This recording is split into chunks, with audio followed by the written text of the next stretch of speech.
Hi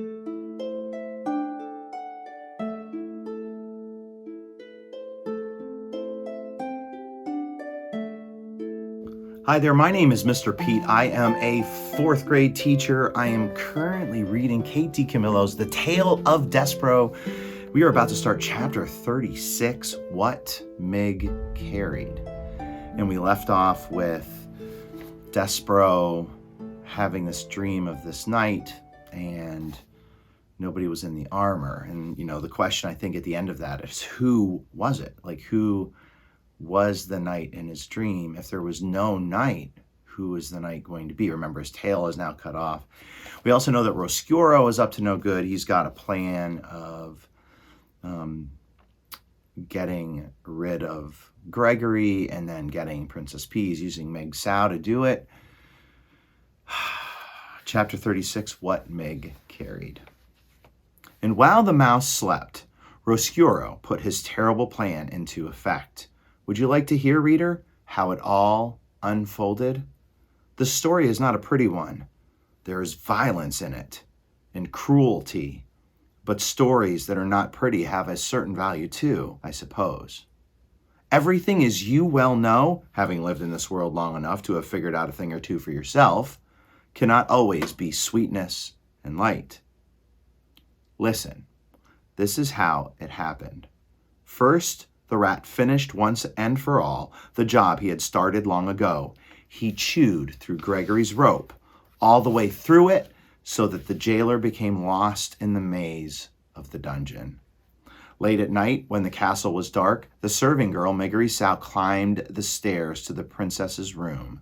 In her hand, she carried a candle, and in the pockets of her apron were two very ominous things. In the right pocket, hidden in case they should encounter anyone on the stairs, was a rat with a spoon on his head and a cloak of red around his shoulders.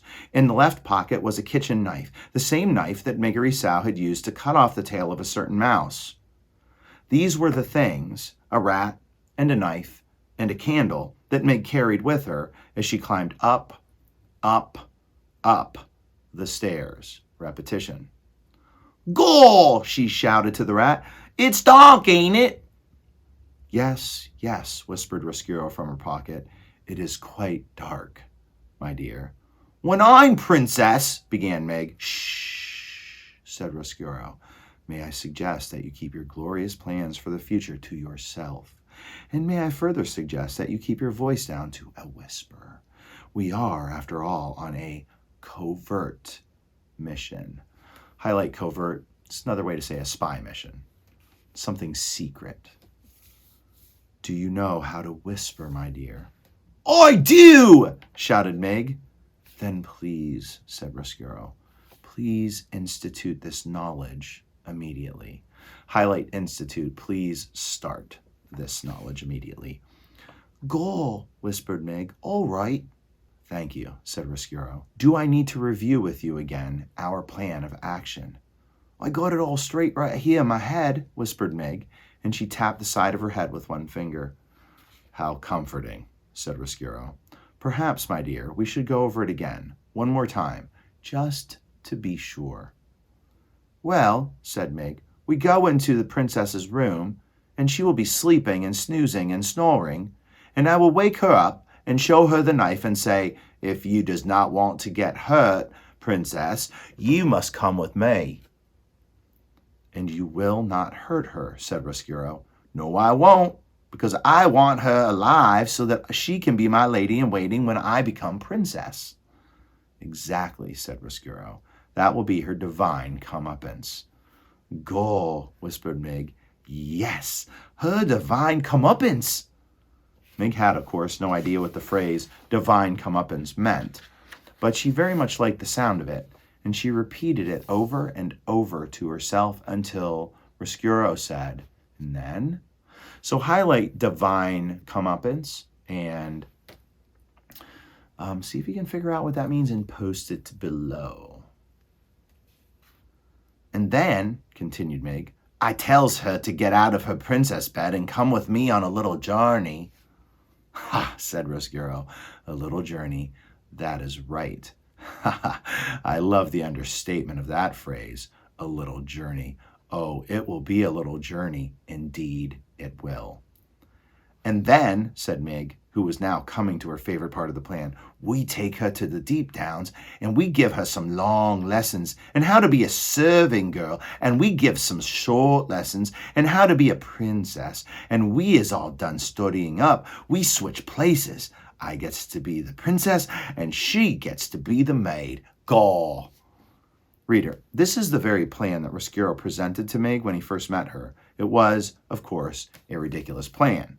No one would ever, not for one blind minute, mistake Meg for the princess or the princess for Meg. But Meg Rousseau, as I pointed out to you before, was not the sharpest knife in the drawer.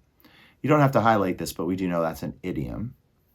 And reader, too, she wanted so desperately to become a princess. She wanted, oh, how she wanted, and it was because of this terrible wanting that she was able to believe in Roscuro's plan with every ounce of her heart. The rat's plan was, in a way, more simple and more terrible. He intended to take the princess to the deepest, darkest part of the dungeon. He intended to have Meg put chains on the princess's hands and her feet. And he intended to keep the glittering, glowing, laughing princess there in the dark forever. Forever.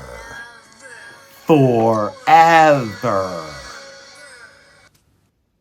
And that's where we're going to stop it.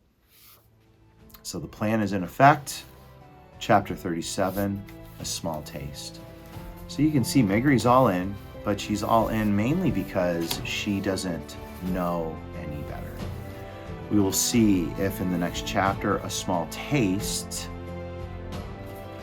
gets us any further through this plan. And what's Despereaux's role in all this? This is called A Tale of Despereaux, don't forget. All right? Please make sure you do all the things that help out my channel. Click that like button, subscribe, and make sure you click that bell so you get all of the updates when they come. Now, the one thing I do want to say is tell a friend. If you're reading it in a classroom or if you're a teacher, tell a friend. And like I said, I want this community to be a big one. All right? Have an amazing day, and I will see you on the next page. Peace.